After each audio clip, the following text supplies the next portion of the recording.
According to what I'm seeing on social media lately, it looks like there's a growing backlash of 20-somethings against radical feminism and the feminization of men.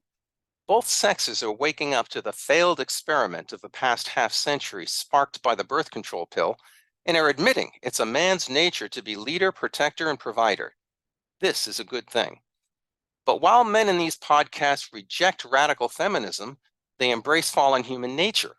That's not a good thing. Their claim is that men are wired for sexual variety, not monogamy.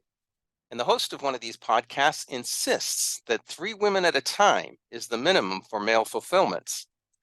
Here's the problem. When you dismantle the lies of the sexual revolution, you're left with fallen human nature and its disordered desires.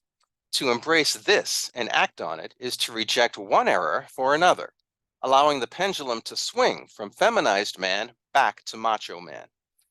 Without an understanding that our nature is imbalanced due to original sin, we're left with the false notion that I am what I feel, even though our higher personal nature demands faithful monogamy.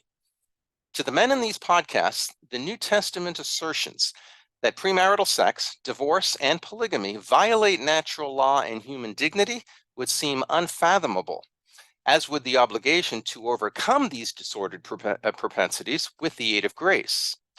These young men reject the post-Christian ideology of our day, but unwittingly reclaim the pre-Christian mentality that accepts male promiscuity. This is not progress.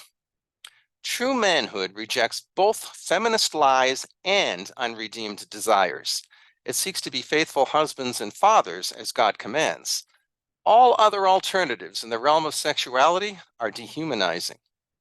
So, as young men navigate through the lies of ideological feminism, they must be careful not to embrace the other extreme of machismo and infidelity.